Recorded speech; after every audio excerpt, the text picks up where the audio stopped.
Court had told him that though.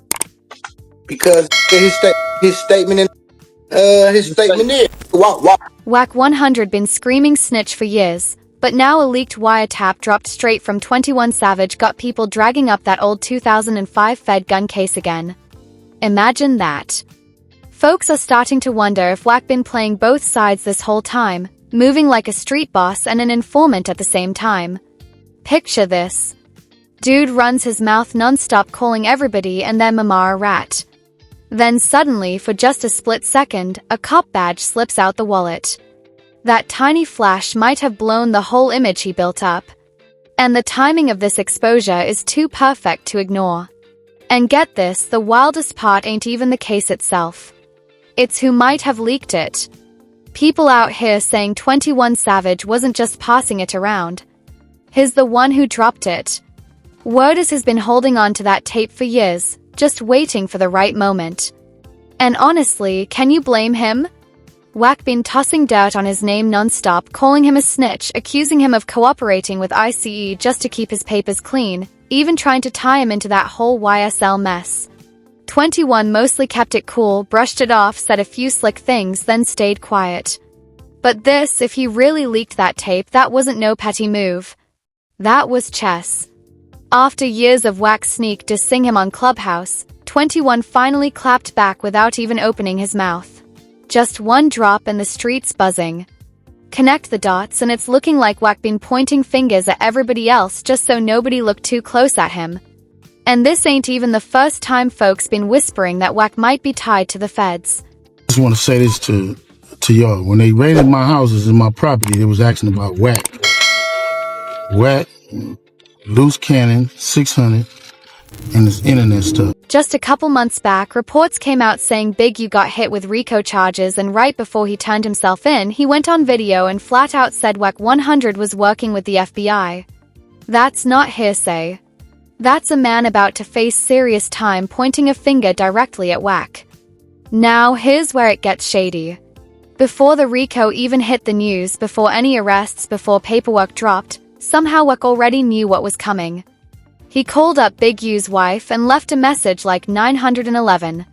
He needs to leave. Think about that. Before Big U even touched handcuffs, Wack is already moving like he's got tomorrow's headlines in his pocket.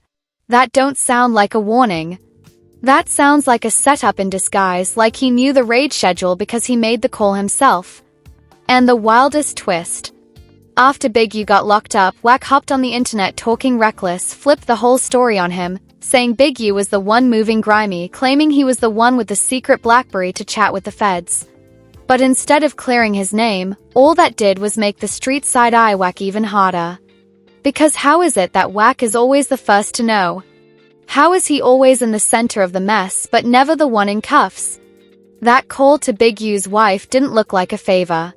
It looked like a man trying to play both sides, dropping hints to the guy he just lined up, keeping himself close to the fire without ever getting burned.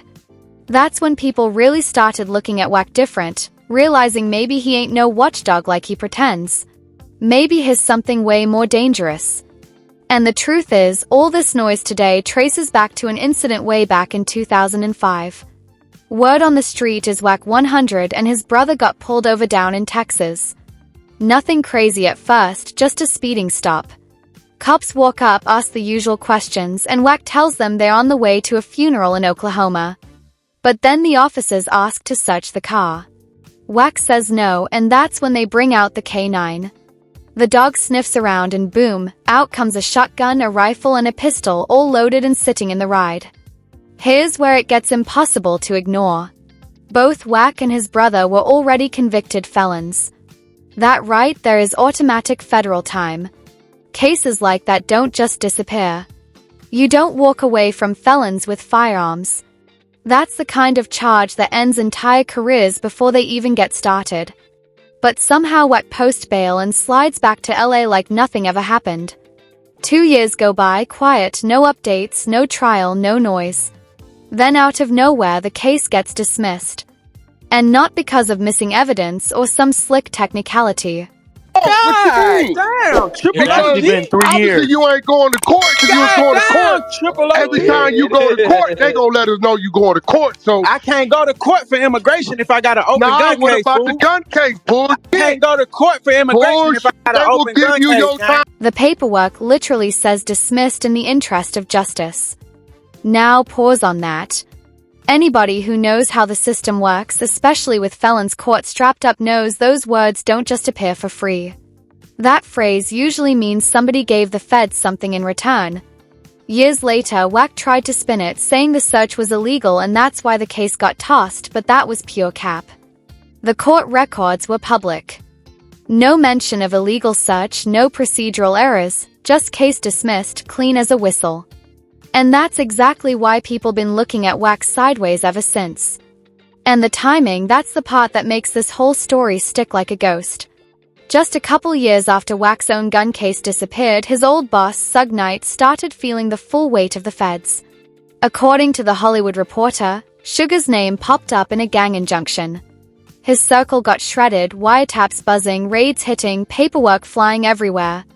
But through all that chaos, one name never came up. Not once. Wack 100. Then came the Main Street Crips fiasco. The wild kidnapping case tied to Shaq. The transcripts show a man named Back calling around leaving messages. And the street's been whispering ever since. Back wasn't no random dude. That was Wack 100. If that's true, then his fingerprints been on more paperwork than he'll ever admit. So yeah, after you got that message, after you got the message, you hit up Big U's wife. You said, "Sis, 911. One sec, let me get Solo." And you gave him a heads up. What I tell him? You said, "One sec, let me get Solo. He needs to leave. Bad." In caps, all caps. He needs to leave. I said so bad, right? Fast forward to today and look at him loud on the internet pointing fingers at everybody.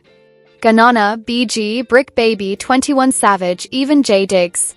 Wack talks like he's the moral compass of the streets. But let's keep it real. That 2005 gun case never matched the tough guy image he pushes. Nobody just beats a federal gun charge as a convicted felon rolling with 3 loaded weapons in the trunk. Either you the luckiest man alive or you gave something up. So when that police ID flashed in the recent video almost 20 years later, it didn't just show a badge. It brought all the old questions crashing back. Not just about the badge, not just about the beef, but about the one thing that's haunted him since that day. What exactly did Wack trade to walk away so clean? And now the brand he built his whole name on starts to look shaky. One word, snitch. That's Wack 100's favorite weapon. Anytime a rapper gets locked up, takes a plea, or even sneezes near a courtroom, Wack's the first one on Clubhouse screaming. They told he did it with Ganana. Claimed he had a 2-hour interrogation tape and even threatened to leak it if Ganana didn't confess. But guess what? He never dropped a thing. Just sat there running his mouth. Then he came for BG too. A man who already served over a decade inside. Wack tried to stain his name saying BG snitched, but never produced a single page of paperwork. Even BG's old cellmate went public saying BG held it down, never folded once. But Wack didn't care. He just kept talking reckless. No receipts, no proof. And yeah, on the surface it works. Casual listeners might think he's some moral compass for the streets, but the folks paying attention, they started seeing the pattern. Wack is loudest when he's deflecting. Every time the spotlight creeps onto him, he flips it on to somebody else. And here's another shady move. Wack records everybody. That ain't how real ones operate. You don't keep a stash of conversations unless you plan on weaponizing them or passing them along. And the scary part, people are connecting dots. Some of the same rappers Wack dragged onto Clubhouse later ended up catching cases. Loose Cannon went on there, said too much, and boom, he got jammed up not long after. Wack swears he's exposing everybody else, but the more you watch, the clearer it looks. He might just be setting the stage for other people to fall while he stays clean. Don't know nothing about this. He said, man, y'all too tight. I see Big U signature. I see other signatures. I'm reading it. And what shook me was the police issued device to communicate with law enforcement in form of a BlackBerry. Now the streets are asking the real question. Was Wack actually setting people up to talk reckless? Was he pushing those viral clips out so prosecutors could do the dirty work after? The way it looks, it all feels too coordinated. From how he baits people into heated arguments to how leaks just happen to appear right when it benefits him. Maybe it ain't hard proof, but that pattern, it's getting way too loud to ignore.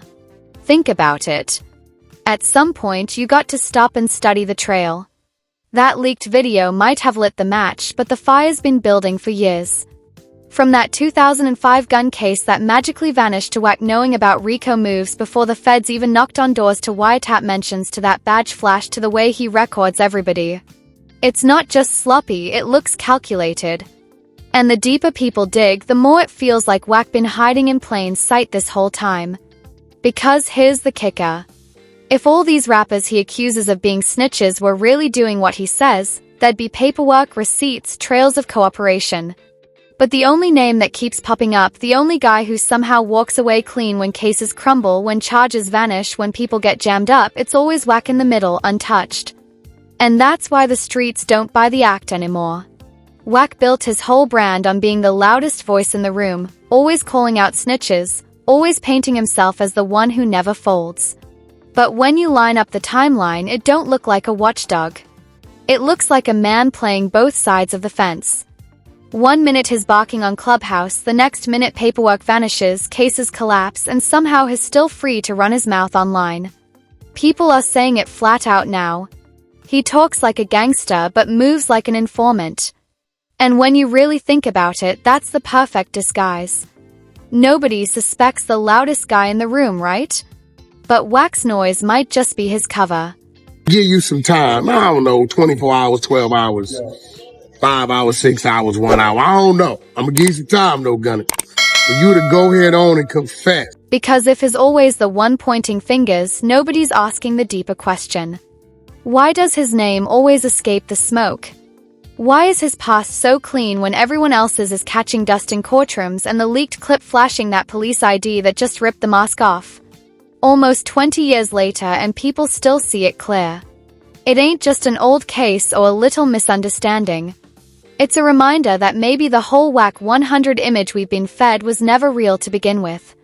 Now you see the shift happening. Folks who once cheered Wack on are starting to flip. The same people who laughed when he clowned other rappers are now looking at him sideways like, wait, maybe he's the one moving foul. The whispers online turned into conversations.